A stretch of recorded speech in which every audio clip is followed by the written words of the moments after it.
हाँ जी, good evening. तो आज हम करेंगे क्लास 9th में एक इम्पोर्टेंट चैप्टर जिसका नाम है ग्रेविटेशन। तो मैक्सिमम स्टूडेंट को ग्रेविटेशन में बहुत ज़्यादा कंफ्यूजन रहती है क्योंकि उनकी basic concept ratio and proportions और क्वेश्चन में अप्रोच कैसे करनी है, उसको कैसे करते हैं, ये नहीं पता होता। तो एक बेसिक सा एक नॉर्मल लेक्चर लेते हैं पहले ग्रेविटेशन के ऊपर, ही ग्रेविटेशन है क्या, ठीक है ना। अगर हम बात करें ग्रेविटेशन की तो आधे से ज्यादा जनता इसमें कंफ्यूज है कि what is the difference between gravitation and gravity. तो आज हम इसको भी क्लियर करेंगे कि ग्रेविटेशन और ग्रेविटी, देखो कुछ टर्म्स है, पहले तो उसको क्लियर कर लेते हैं। ग्रेविटी या हम कई जगह लिख लेते हैं एक्सेलरेशन ड्यू टू ग्रेविटी, जिसको आप स्मॉल जी से डिनोट करते हो। एक होता है कैपिटल जी। तो सबसे बड़ी दिक्कत क्या होती है कि बच्चे इसमें भी कंफ्यूज रहते हैं कि what is the difference between small G and capital G, कि कैपिटल जी किसको डिनोट कर रहा है। तो कैपिटल जी किसको डिनोट करता है आपके लिए?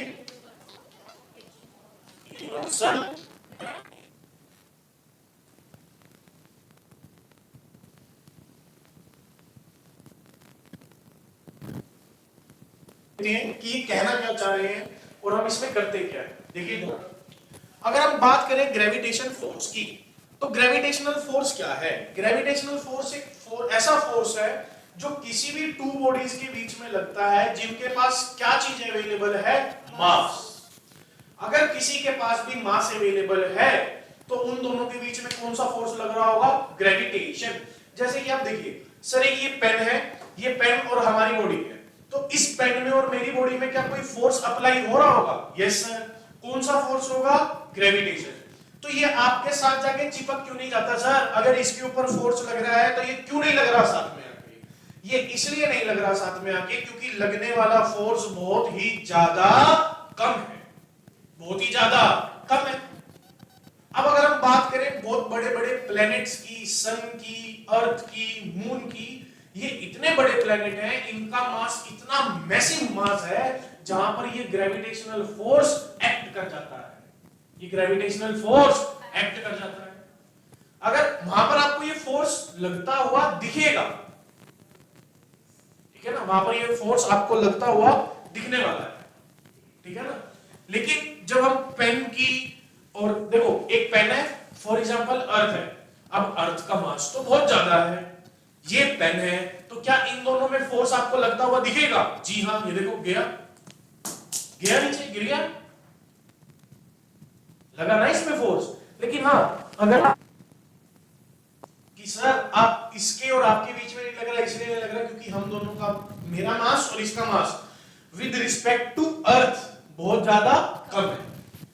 तो अगर मैं ग्रेविटेशनल फोर्स या ग्रेविटेशनल लॉ की बात करूं तो वो कहता है कि force is directly proportional to the mass of the bodies.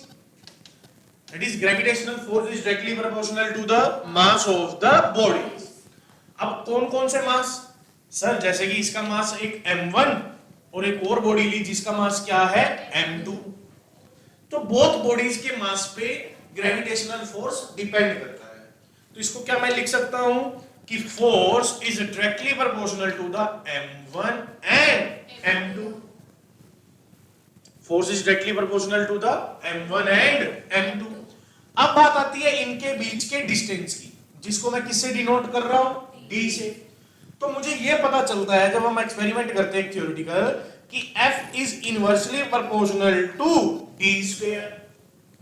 मतलब इनवर्सली प्रोपोर्शनल। इनवर्सली प्रोपोर्शनल का मतलब क्या है? जब हम डिस्टेंस को इंक्रीज करेंगे तो फोर्स डिक्रीज हो जाएगा, क्योंकि इसमें क्या है कि आप इसको इंक्रीज कर रहे हैं, अगर आप इसको इंक्रीज कर रहे हैं तो फोर्स क्या हो जाएगा मेरे लिए? डिक्रीज हो जाएगा। डायरेक्टली प्रोपोर्शनल में क्या रहेगा कि अगर आप मास इंक्रीज कर रहे हो तो फोर्स भी इंक्रीज होगा। तो अगर मैं इनको कंबाइन करता हूं तो मेरे पास निकल के आता है F is directly proportional to m1 m2 upon d square। F is directly proportional to m1 m2 upon d square।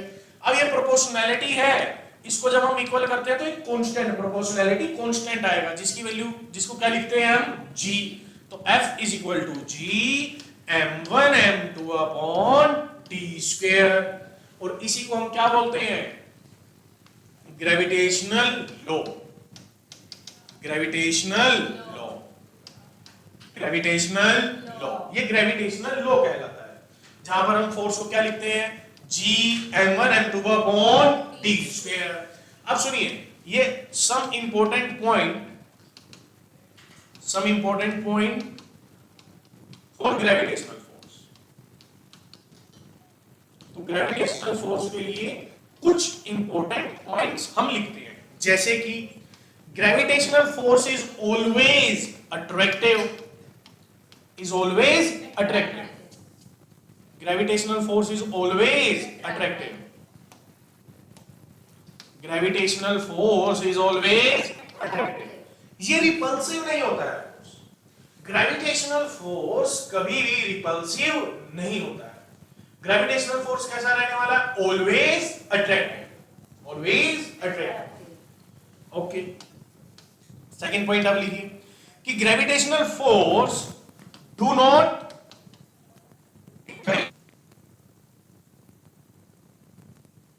Change करने से ग्रेविटेशनल फोर्स में कोई भी चेंज आने वाला नहीं है। सर कैसे, ये लाइन समझ नहीं आई। देखिए, जैसे कि मैंने क्या करा, मैंने 2 मासेस लिए, 2 बॉल्स ली, m1 और m2, इनको ले गया मैं स्पेस में। स्पेस में क्या होता है मेरे पास, वैक्यूम। तो यहां पर ग्रेविटेशनल फोर्स कैलकुलेट किया, तो यहां पर जो ग्रेविटेशनल फोर्स आया वो मेरे लिए कितना आ गया, F। ठीक है, अब मैंने क्या करा, इनको ले जाके ओशियंस में डुबो दिया, M1 M2, और चारों तरफ क्या आ गया इसके, इस टाइम वाटर। तो क्या अब इसमें ग्रेविटेशनल फोर्स लगना कम हो जाएगा, नहीं, अब भी फोर्स कितना आएगा, F, because gravitational force does not dependent on medium.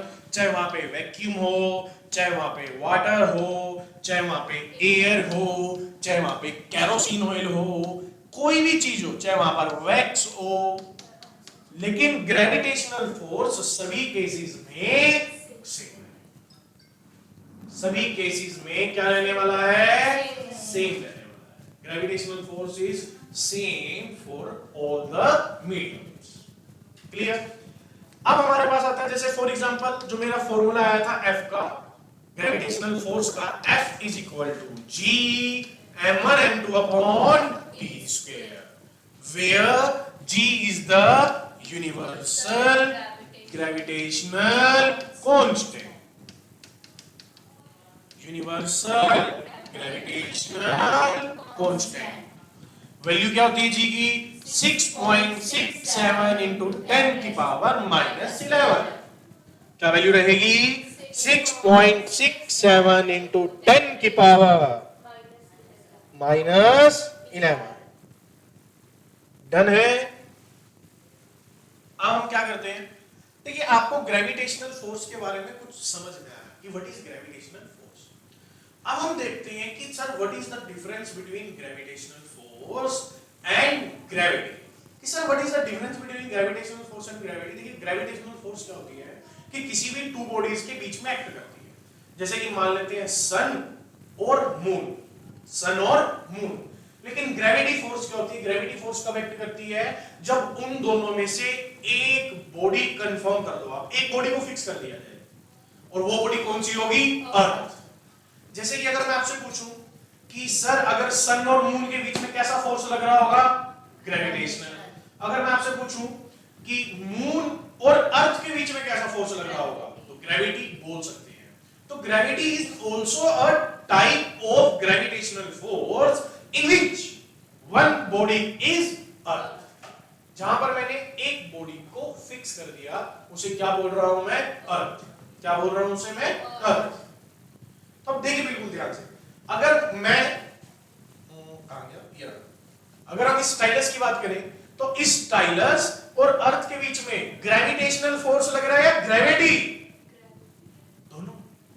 Gravitational भी बोल सकते हो आप इसको, क्या बोल सकते हैं इसे, ग्रेविटेशनल बोल सकते हैं आप इसे। लेकिन कई जगह हम इसे क्या कर देते हैं फिक्स करने के लिए कि सर एक बॉडी अर्थ है, तो आप इसे क्या बोल सकते हो कि कौन सा फोर्स लग रहा है आपके लिए, ग्रेविटी। तो ग्रेविटेशनल और ग्रेविटी सेम ही फोर्स है. Gravity is a type of gravitational force in which one body is earth. Clear है यहां पर? अब देखिए एक बात सुनिए यहां. अर्थ और ये लगा दिया मैंने मून. ग्रेविटी, तो ग्रेविटी भी लगेगी इस पे. मून पे क्या लग रही होगी? ग्रेविटी. ठीक है. अब हम क्या करते हैं, तो देखो आप लोग सभी जानते हैं कि मैं क्या अप्लाई कर रहा हूं इस टाइम पर? फोर्स. और फोर्स आने की वजह से कंफर्म है कि क्या आने वाला है? एक्सीलरेशन. फोर्स की वजह से क्या अप्लाई हो जाएगी मेरे पास? एक्सीलरेशन. तो हम क्या करेंगे कि एक्सीलरेशन निकालेंगे हर जगह पे, है ना. तो अगर हमारे पास जैसे कि हम बोले कि सन की वजह से कितनी एक्सीलरेशन आ रही है, तो सन हमारे ऊपर कितना फोर्स लगा रहा है, तो हम बोलेंगे कि acceleration due to gravitational force. क्योंकि देखो ऐसी एक्सीलरेशन नहीं आएगी. एक्सीलरेशन आने के लिए किस चीज की इंपॉर्टेंट है? फोर्स की. अब बात आती है कि वो फोर्स लगा कौन रहा है. अगर सन लगा रहा है तो मैं क्या बोलूंगा? Acceleration due to gravitational force. अगर वो अर्थ लगा रही है तो क्योंकि अर्थ के केस में मैं ग्रेविटेशनल फोर्स को किससे रिप्लेस कर सकता हूं? ग्रेविटी. तो वहां क्या बोलूंगा? एक्सीलरेशन ड्यू टू ग्रेविटी, जिसको हम स्मॉल जी से डिनोट करते हैं. तो आइए निकालते हैं. तो सबसे पहले आप यहां पे देखते हैं कि how to find out acceleration of any object, कि किस तरह से एक्सीलरेशन को निकाला जा सकता है. एक्सीलरेशन निकालने के लिए एक ही टेक्निक है. वो स्टेप क्या रहेगा मेरे पास? F is equal to m a. F is equal to m a. Force जो लग रहा है मास, तो m यहां पे क्या शो कर रहा है? मास. तो कौन सा मास? जिसका एक्सीलरेशन निकालना हो. जिसका एक्सीलरेशन निकालना हो. जिसका एक्सीलरेशन, वो मास आपको चाहिए. कन्फर्म? जैसे कि अगर मैं आपको एक क्वेश्चन देता हूं, चलो एक क्वेश्चन से इसको समझते हैं. मैंने कहा सर ये मास m1 है और ये मास m2 है. मुझे चाहिए find acceleration of the mass m2. Find the acceleration of the mass m2. तो अब आपको एक्सीलरेशन निकालना है तो किस तरह से निकालेंगे? तो सबसे पहले आपको क्या लगाना है? F is equal to m a. Mass कौन सा लिखोगे? जिसका निकालना है. किसका निकालना है? m2. तो m की जगह क्या आ जाएगा यहां पे? m2 into a. अब फोर्स, इन दोनों के बीच में कौन सा फोर्स अप्लाई हो रहा है? ग्रेविटेशनल फोर्स, जिसका फॉर्मूला क्या रहेगा हमारे पास? F is equal to G m1 m2 upon d square. तो क्या मैं इस वैल्यू को यहां पुट कर सकता हूं? तो F की जगह क्या पुट कर लिया? G m1 m2 upon d square is equal to m2 into a. अब आप देख रहे हैं कि मुझे एक्सीलरेशन निकालनी है. m2 मल्टीप्लाई में इधर आके डिवाइड में चला गया, तो a इधर आ गया m2. m2 से m2 कैंसिल, तो क्या बन गया formula? G m1 upon d square. तो ये किसकी वैल्यू आ गई आपकी? Acceleration due to gravitational force. क्योंकि मैंने यहां पे आपको स्पेसिफाई नहीं किया था कि कोई बॉडी ना जाए. तो क्या लिया मैंने? Acceleration due to gravitational force. क्या आप एक निकाल के देंगे मुझे? लीजिए. अब मैंने क्या करा? एक बॉडी ले ली अर्थ. तो मास ऑफ अर्थ को देखिए मैं ऐसे लिख रहा हूं me. एक बॉडी ले ली मैंने पेन, तो पेन को लिख रहा हूं mp. तो मैं आपको क्वेश्चन दे रहा हूं कि find the acceleration of the pen. अगर मैं आपसे पूछूं कि find the acceleration of the pen, तो कर सकते हैं आप लोग? तो चलो हो जाइए शुरू. स्टार्ट कर दिए. 2 मिनट का टाइम है आपके पास. जल्दी से जल्दी आंसर दीजिए.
तो हाँ जी, तो मैक्सिमम स्टूडेंट्स के आंसर आ गए हैं।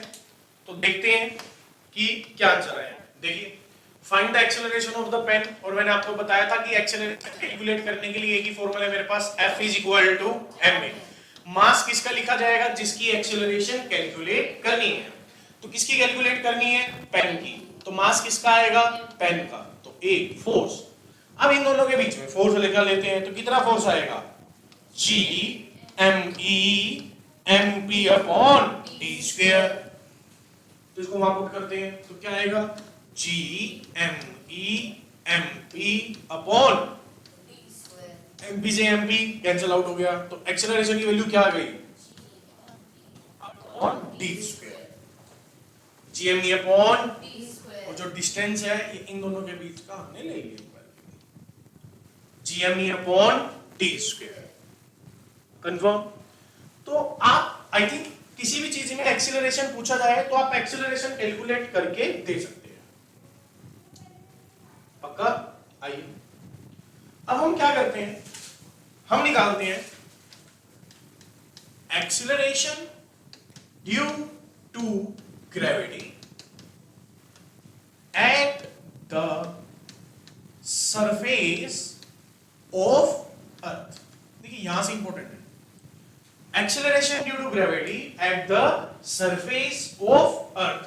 तो अर्थ की सरफेस पे, देखिए हम जो ह्यूमंस हैं, जितने भी एनिमल्स हैं, हम लोग अर्थ की सरफेस पे रहते हैं, वहां पे स्टे करते हैं अर्थ की सरफेस पे। तो अर्थ की सरफेस पे देखते हैं हम कि कितना हम लगा सकते हैं acceleration due to gravity.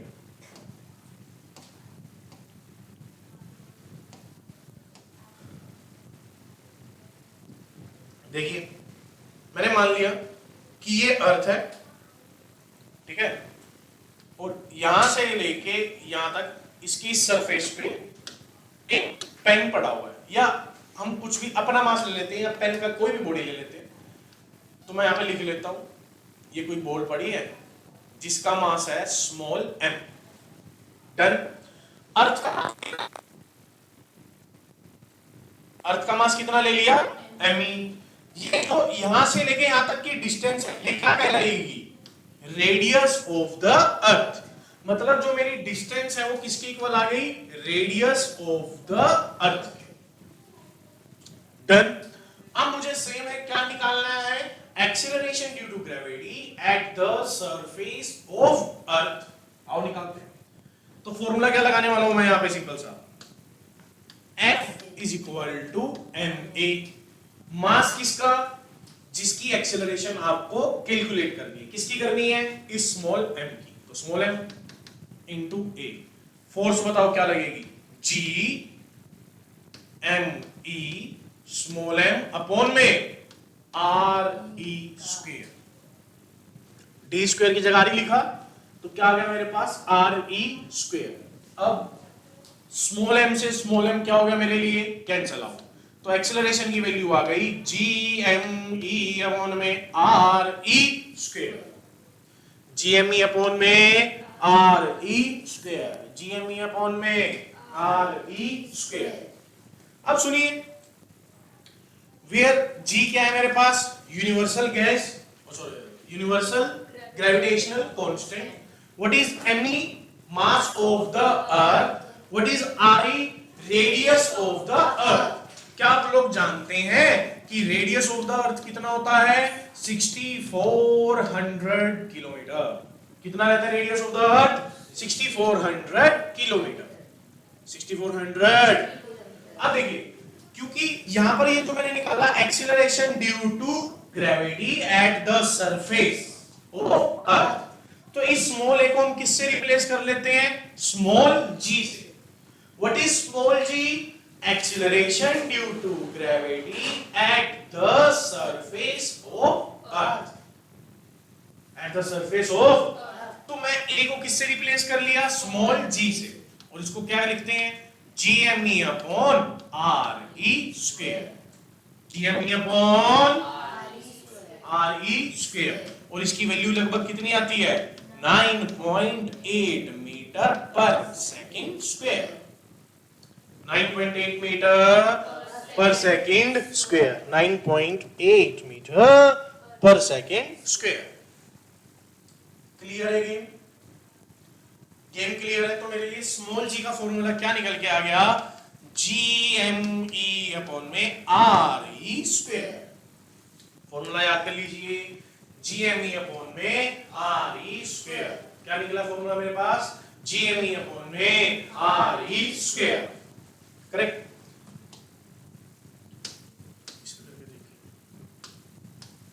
GME upon में RE स्क्वायर।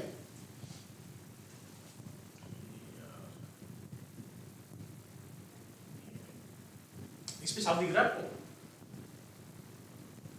वही चलिए, चलो ठीक है। अब देखिए, जब मैं एक्सेलरेशन ड्यू टू ग्रेविटी लिखता हूं तो उसमें GME अपॉन में RE। अच्छा, अगर आपसे कोई पूछे acceleration due to gravity depends upon, किस किस चीज पर डिपेंड करती है,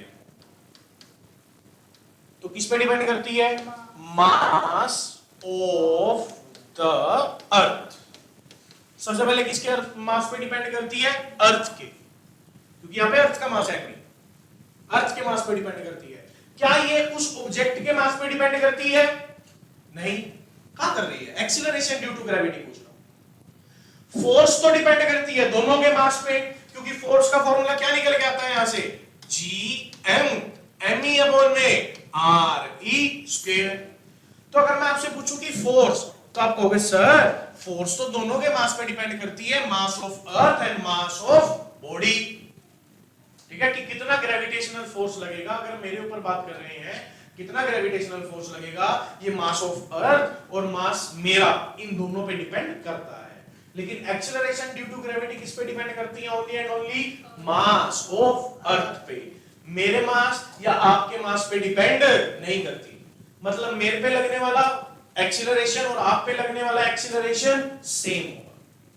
कैसा होगा? क्योंकि हम दोनों के मास पे वो चीज डिपेंड नहीं करती। यहां पे लिखना होगा आपको इंपॉर्टेंट डाल के कि एक्सीलरेशन ड्यू टू ग्रेविटी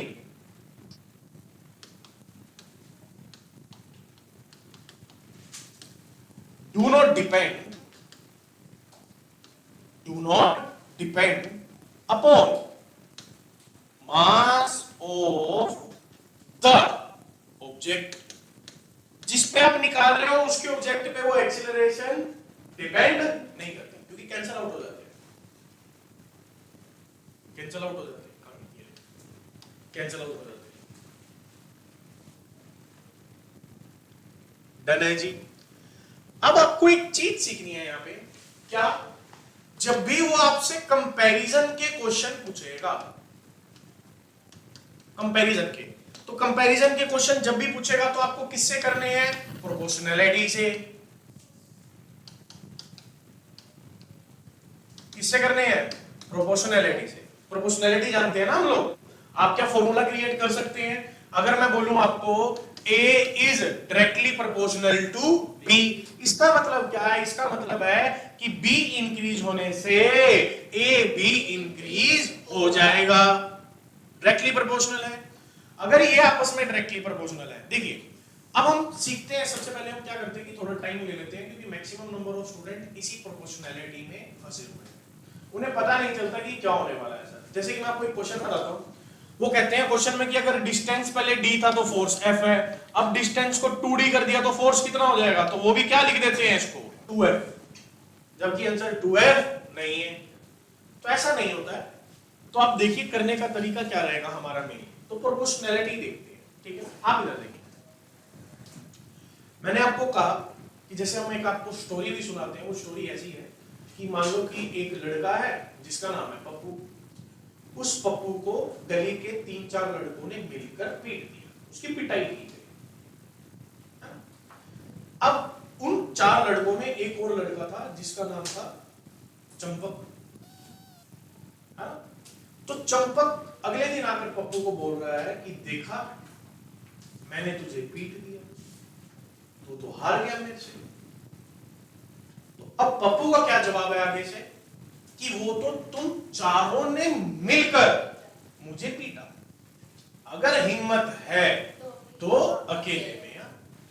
क्योंकि जब भी आपको किसी दो चीज में कंपैरिजन करना होता है तो वो दोनों अकेले होने चाहिए, तभी हमें पता चलेगा ना, क्योंकि और किसी का इन्फ्लुएंस नहीं होना चाहिए बीच में। तो बाकी के जो दोस्त है वो क्या होने चाहिए इस केस में, कांस्टेंट, मतलब वो अब लड़ाई में पार्टिसिपेट नहीं करेंगे, लड़ाई में पार्टिसिपेट नहीं करेंगे। जैसे कि सुनिए,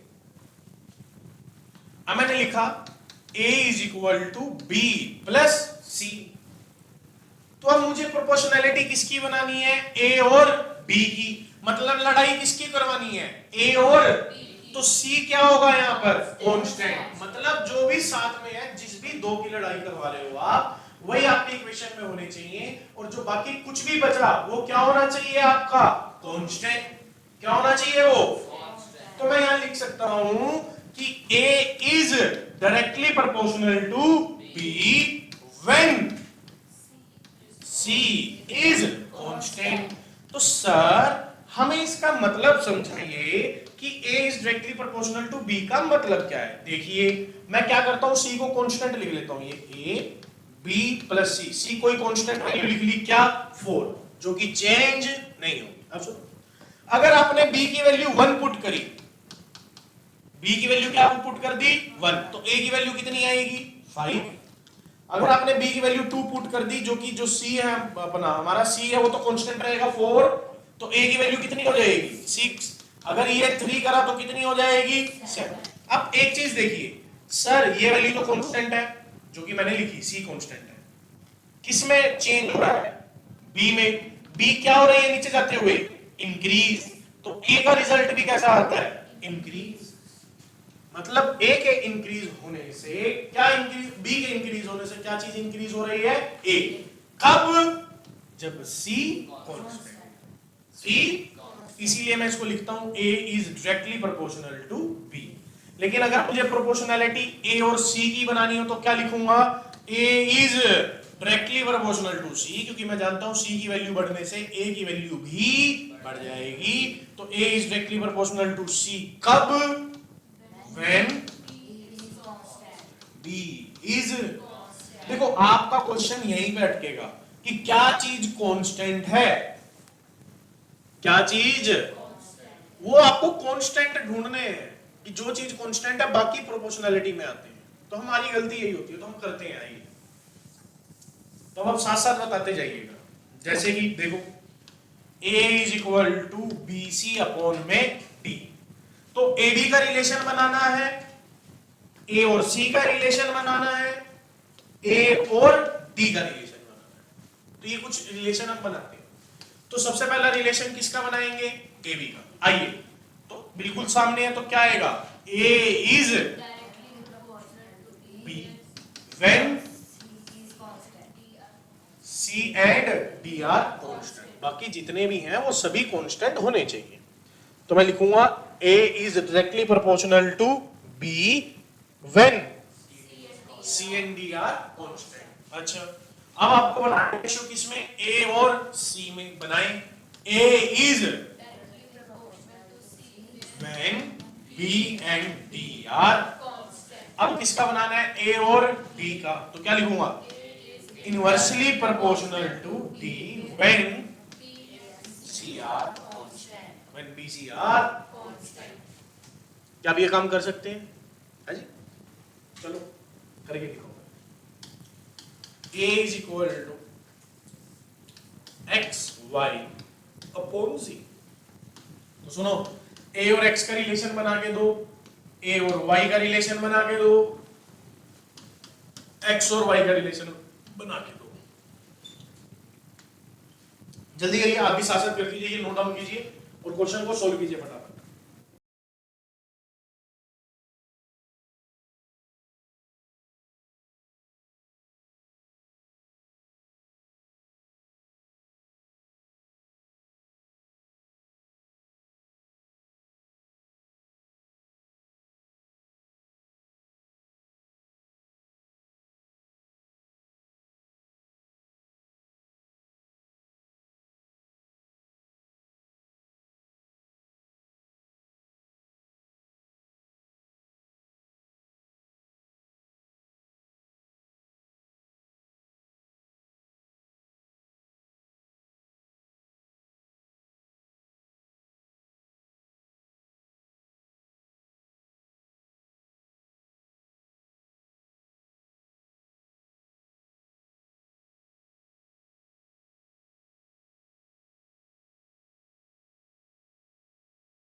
देखो जी, हाँ जी, हो गई रिलेशंस।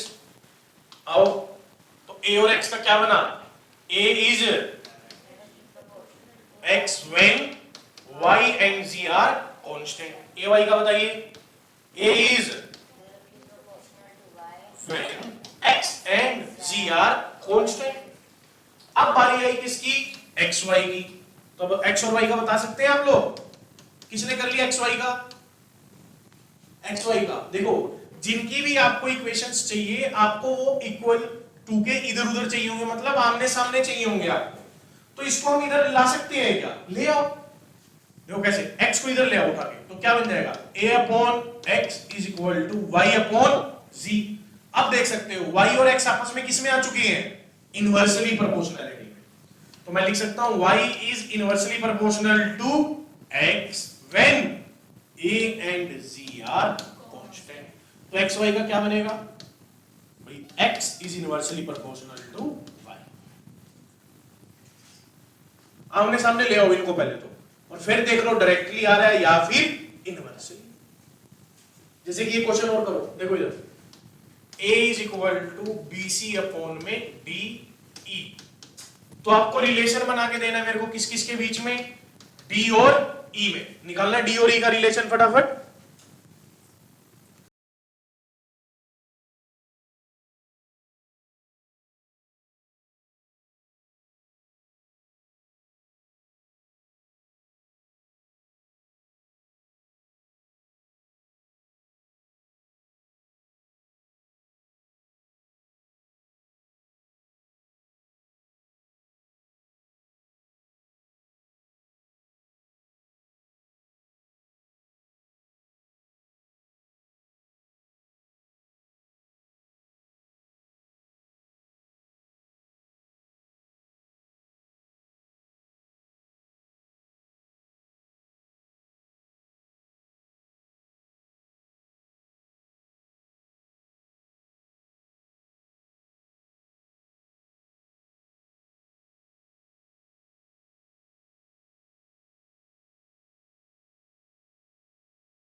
देखिए डी और ई में निकालना है, और आप देख रहे हैं डी और ई इक्वल के एक ही साइड है, तो एक को ले जाओ, ये इधर डिवाइड में, इधर आके मल्टीप्लाई में, तो क्या बन जाएगा? A d is equal to B C upon e. तो आपको डी और ई में चाहिए। अब डी और ई आपस में किस में आ चुके हैं? इनवर्सली। तो क्या लिखूंगा? D is inversely proportional to E when क्या क्या चीजें कांस्टेंट हो जाएगी? A B C are constant. When A, B, C are constant।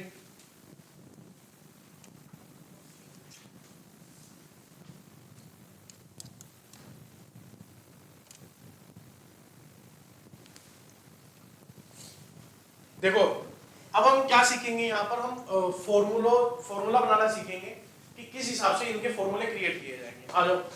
अगर प्रोपोर्शनैलिटी डायरेक्टली है, A is directly proportional to B, तो फॉर्मूला कैसे बनेगा इसका?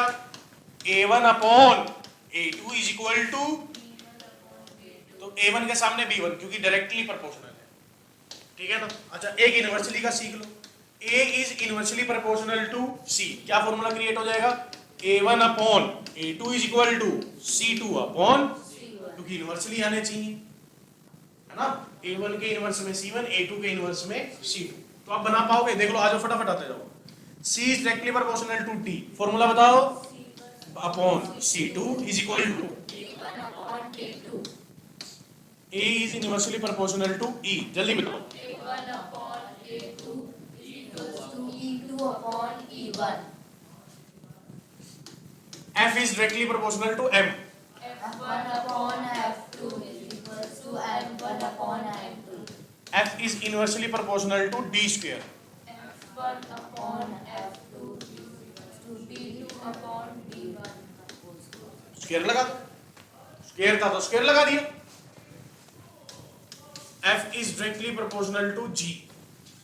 F1 upon F2 is equals to G1 upon G2।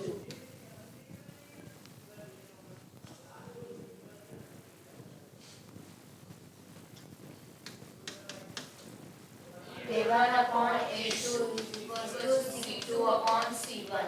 C2 upon C1. एक और दे दो अगर कर सकते हो।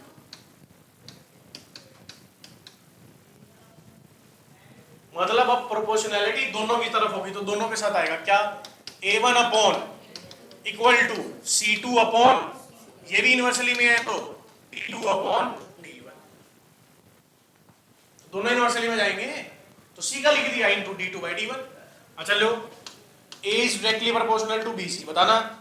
A1 upon A2 is equals to B1 upon B2 multiply C1 upon C2. क्योंकि ये भी प्रोपोर्शनलिटी में है और ये भी डायरेक्टली प्रोपोर्शनलिटी। दो वाले कर सकते हैं, करके लिख के दोगे दो वाले, आओ ये कर लो,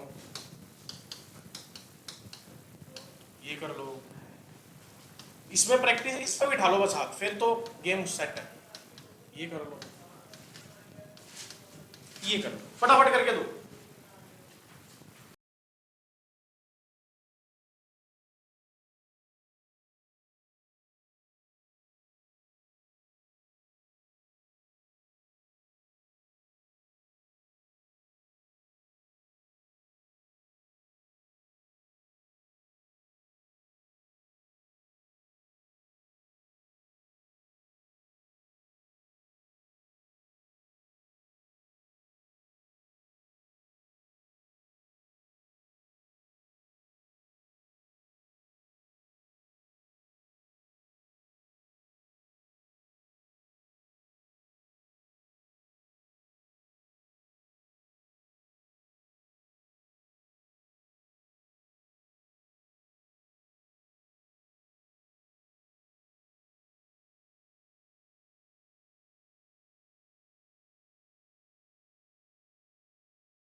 तो आइए, हो गया आपके प्रोपोर्शनैलिटी का क्वेश्चंस।